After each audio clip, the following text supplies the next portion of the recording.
नमस्कार दोस्तों। हालात बेहद चिंताजनक बने हुए हैं। दिल्ली, नोएडा, देश के तमाम बड़े शहरों की खबरें जब आप तक पहुंचाता हूं तो वो खबरें दहला देती हैं। मुंबई जैसे या महाराष्ट्र के तमाम अस्पतालों की जो हालत है, राजस्थान में जो हालत है, मध्य प्रदेश में जो हालत है, दिल्ली के हालात तो पूरी दुनिया देख रही है। ये सारी स्थितियां बताती हैं कि हम एक बहुत ही कठिन दौर में प्रवेश कर चुके हैं। और इस कठिन दौर में प्रवेश करने के बाद कोविड-19 या कोरोना वायरस आपको मारे या ना मारे, अव्यवस्था, अस्पतालों की मनमानी, अस्पतालों में पैनिक सिचुएशन आपको जरूर मार देगी। सबसे पहले हमारे यहाँ पर खुलासा हुआ, हमारी टीम ने, सारा समय की टीम ने यह खुलासा किया था कि किस तरीके से सर गंगाराम अस्पताल में 8 लाख रुपए, 5 लाख रुपए बेड के लिए मांगे जा रहे हैं कि अगर आपके पास कोई पेशेंट है तो आपको प्री बुकिंग करानी पड़ेगी। यहाँ 2-2, 3-3 दिन में पेशेंट मर जा रहा है, यहाँ पे बुकिंग की बात हो रही है। इसके बाद में एलजी ने कहा कि आपको डिस्प्ले करना पड़ेगा अस्पतालों को कि कितने बेड्स अवेलेबल हैं, उनके रेट्स क्या हैं, क्योंकि रेट्स को लेकर मनमानी हो रही है। और अगर ये सब कर भी दिया जाएगा तो आदमी अल्टीमेटली अपनी जान बचाने के लिए भागता है और इस सिचुएशन का बहुत गलत फायदा उठाया जाता है। हम संस्कारों का देश रहे हैं, लेकिन ये कहना गलत नहीं होगा कि सबसे ज्यादा पतित भी हम ही लोग हो गए। हम इतने ज्यादा बाजारवाद में, गिद्धों की भीड़ है हमारे यहाँ पर। ये गिद्धों की भीड़ इंतजार करती है लाशों का। ये गिद्धों की भीड़ इंतजार करती है किस तरीके से परेशानियां और बढ़े और तब ये 4 गुने 5 गुने दामों पर अपनी चीजों को बेच पाए। इनमें अस्पताल भी शामिल हैं, इनमें वो लोग भी शामिल हैं जिन्होंने 50 रुपए का सैनिटाइजर 500 रुपए में बेचा है।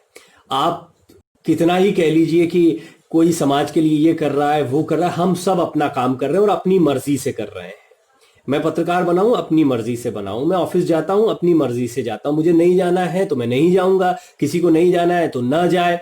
और रोजगार की जहां तक बात है तो व्यवसायी भी अपना काम जो है वो अपनी मर्जी से कर रहा है, और व्यवसायी का काम ना हो और वो पैसा देता रहे, ये भी संभव नहीं हो पाता। बहुत सारी सिचुएशन है जिनको समझना होगा, लेकिन मजदूरों की अपनी सोच होती है, समझ होती है। सरकार को इस पर कड़ा निर्णय लेना चाहिए। और जो पैसे की बात कही गई है वो पैसा सचमुच में राहत के तौर पर, चाहे वो एमएसएमई सेक्टर में पहुंचता है क्योंकि छोटे व्यवसायी को पैसा मिलेगा तो वो फिर कई मजदूरों को पैसा दे पाएगा। एमएसएमई सेक्टर को या में सर्विस सेक्टर को अब शामिल कर दिया गया है। बहुत महत्वपूर्ण निर्णय है। इस पर तो खैर मैं डिटेल में कभी बात करूंगा, लेकिन सरकार जो प्रयास कर रही है वो काफी सारे प्रयास सामने आ रहे हैं, लेकिन वो जमीन पर भी आने चाहिए। अभी उसकी घोषणाएं हुई हैं या उसके लिए अभी लोन डिस्पर्स होना शुरू हुआ है। तो जो लोन डिस्पर्स हुआ है, काफी सारा हो गया है, और उस लोन का जो इस्तेमाल होगा वो महत्वपूर्ण होगा। इस सब के बीच में ये तो व्यवसायिक दृष्टिकोण हुआ कि आने वाले समय में हमारी इकोनॉमी की क्या स्थिति होगी, रोजगार के क्या हालात होंगे।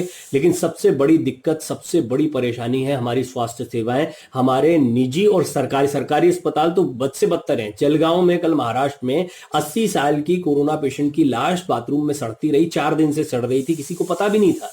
ये तो आज सरकारी अस्पतालों की हालत है। जलगांव की महाराष्ट्र की खबर है। और आप खुदा ना खास्ता आपको आना जाना हो रहा है कि नहीं हो रहा, अस्पतालों के हालात बद से बदतर होते जा रहे हैं।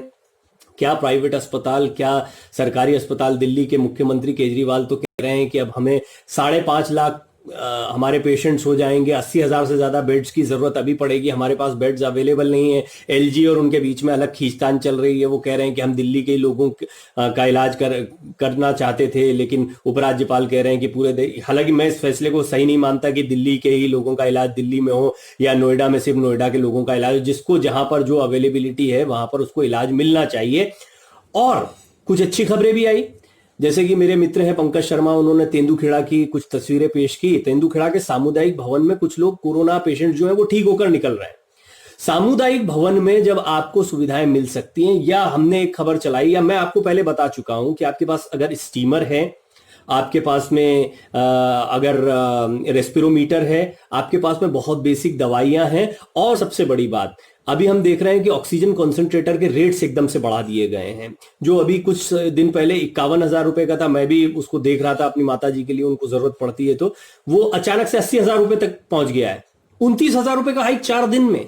आप देख रहे हैं किस तरह की लूट इस देश में होती है और हो रही है। इस पर लगाम सरकार को लगाना चाहिए। अगर आप सरकार के कोई जिम्मेदार अधिकारी हैं या मेरी बात आप लोग पहुंचाते हैं वहां तक, तो निश्चित तौर पर इन चीजों पर लगाम लगाइए। जो नेसेसरी चीजें हैं इनके प्रोडक्शन को बढ़वाइए, और ये जो मनमानी चल रही है एकदम से देखिए कि क्या जंप हुआ है। जो चीज 51 की मिल रही है वो अचानक से 80 की क्यों मिलने लगी, क्या उसकी कालाबाजारी हो रही है। इसको रेगुलेट करना बहुत जरूरी है सरकार की तरफ से, इस पर ध्यान देना बेहद जरूरी है। ये मेरा आपसे बहुत विनम्र निवेदन है सरकार से।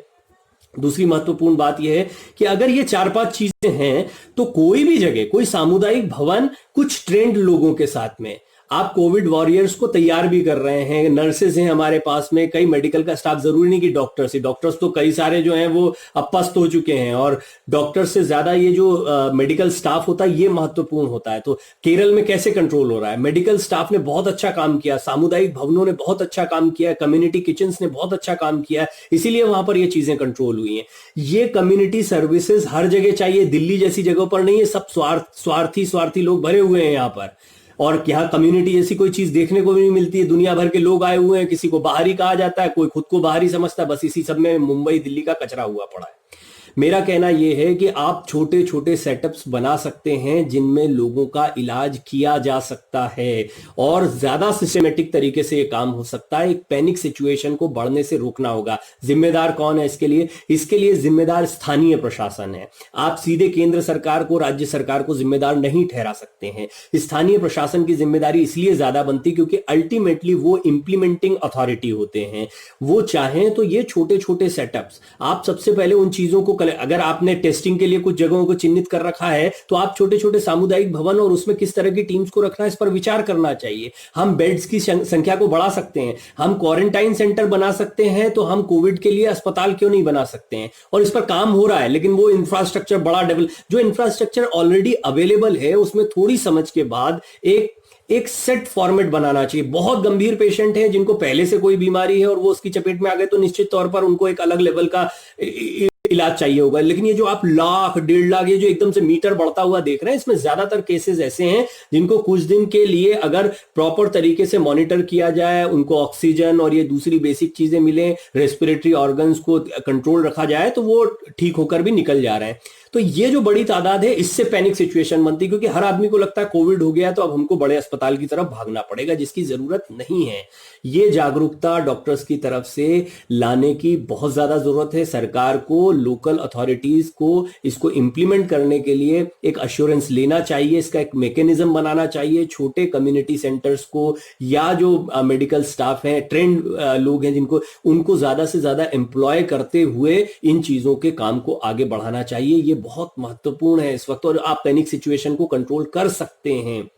इसमें इतना डिफिकल्ट नहीं कि हमने हमारे पास सबसे अच्छी चीज ये है कि जो कई और जगहों पर नहीं होती, वो ये कि हमारे यहां पर बहुत जल्दी काम सीखने और काम करने वाले मिल जाते हैं। हमारे पास है मेडिकल स्टाफ, हमारे पास है जगह, हमारे पास है कम्युनिटीज। कई कम्युनिटी सेंटर्स ने यहां भी काम किया है। ऐसे कई वॉलंटियर्स हैं जो परमार्थ का काम कर रहे हैं, और परमार्थ के लिए कई आध्यात्मिक संस्थाएं भी काम कर रही हैं। इन सबको पर्पसफुली लगाना चाहिए। सब अपने मन से काम कर रहे हैं। अभी कोई खाना देने में लग गया कि हमें परमार्थ करना है, परमार्थ करना है, तो परमार्थ करने के लिए वो चल पड़े। परमार्थ को एक फोकस्ड वे में भी करिए, एक प्लान्ड वे में करिए। वो प्लानिंग कौन करेगा? वो प्लानिंग जो है वो हायर अथॉरिटीज को करनी चाहिए, और उसका एक सेट फॉर्मेट बनाकर नीचे लोगों तक पहुंचाना चाहिए कि अगर आपको करना भी है तो इस तरीके से काम करिए। और सबसे महत्वपूर्ण बात है, ये जो कालाबाजारी कर रहे हैं, ये लोग जो पैसा लूट रहे हैं आम आदमी से, ये गलत संकट की घड़ी का फायदा उठाने की कोशिश कर रहे हैं, इन पर लगाम लगाइए और तुरंत रेट्स को घटाइए। ये मेरा निवेदन है। बहुत बहुत शुक्रिया। ये बहुत महत्वपूर्ण वीडियो है, इसको आगे बढ़ाएं, ये बात ज्यादा से ज्यादा लोगों तक पहुंचाएं, ऐसी मैं आपसे उम्मीद करता हूं। बहुत बहुत शुक्रिया।